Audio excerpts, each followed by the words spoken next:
ابھی میں بات کروں گا ایران کے وزیر خارجہ سید عباس اراغچی صاحب کے بارے میں۔ بہت سارے لوگوں نے اپنے ہی ملک کی جو افواج ہے، اپنے ملک کی حکومت ہے، انتظامیہ ہے، اس کو برا بھلا کہنا شروع کر دیا، انتشار پھیلانا شروع کر دیا، شیعہ سنی کا لقمہ دینا شروع کر دیا، دشمن کی زبان اپنے منہ میں لے لی اور اپنے وطن کو نوچنا شروع کر دیا، اپنے ہی وطن، اپنے ہی ضمیر اور اپنے ہی ماں کو گالی دینا شروع کر دی، کیونکہ وطن ماں ہے۔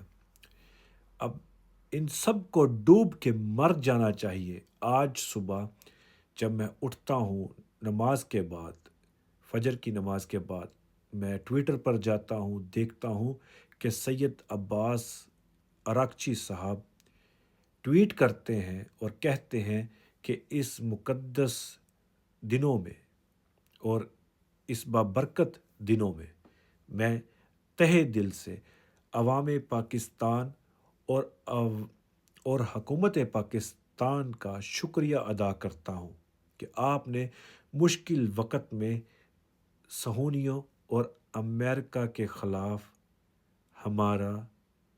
ہمارے ساتھ تعاون کیا۔ اب ڈوب کے مر جانا چاہیے ان سب لوگوں کو جنہوں نے انتشار پھیلایا، اپنے ہی ملک میں آگ لگائی، ہی اپنے ہی مسلمان بھائیوں کو برا بھلا کہا اور اپنے ہی ہم وطنوں کو غدار کہا، امریکہ کا پالتو کہا۔ پاکستان کی جو سیاست ہے اس کو سمجھنا بہت ضروری ہے۔ پاکستان کے جو دماغ ہیں، سوچنے والے، سمجھنے والے، وہ نہ عربی اور نہ ہی ترک جیسے موٹے دماغ ہیں۔ ہم نے دشمن کے ساتھ رہتے ہوئے دشمن کو احساس دلانا ہے کہ تم یہاں پہ غلط ہو اور تم یہاں پہ صحیح ہو۔ ہم نے سفارت کاری کرنی ہے۔ ہم نے کتوں کو اپنا گلا نہیں دینا کہ یہاں سے ہمیں کاٹ لو۔ ہم نے کتوں کو ہڈی بھی ڈالنی ہے اور وقت آئے پر ان کو ٹانگ بھی مارنی ہے۔ تو خدا را، جب میں کہتا ہوں آپ کو سیاسی اختلاف ہے، آپ سیاسی اختلاف رکھیں، آپ کا حق ہے، آپ سیاسی اختلاف رکھیں، لیکن جب یہاں پہ لگا ہوا بیچ آپ کو نظر آئے پاکستان کا اور وردی نظر آئے پاکستان کی، تو سمجھ جائیں کہ یہاں تھوڑی دیر خاموشی اختیار کرنا اب ہم پہ فرض ہو جاتا ہے۔ اپنے نظریات، جغرافیہ اور اتحاد کو قائم رکھنے کے لیے ہمیں اپنے عقیدوں سے باہر آنا ہوگا۔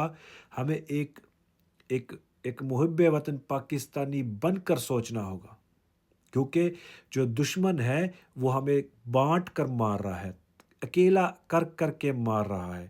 اس کو پتہ ہے کہ اگر یہ امت ایک جھنڈے تلے، ایک سائے کے تلے جمع ہو گئی تو یہ ہمیں نوچ کے کھا جائیں گے۔ ہم نے ایک نوچ کے کسی کو کھانا نہیں، انہوں نے اپنی موت خود مر جانا ہے اگر آپ یعنی کہ امت کٹھی ہو گئی۔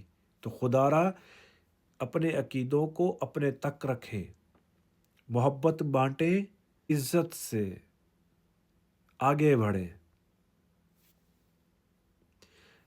کومنٹ سیکشن میں اپنی رائے دیا کریں تاکہ مجھے پتہ چلے کہ آپ کیا سوچتے ہیں۔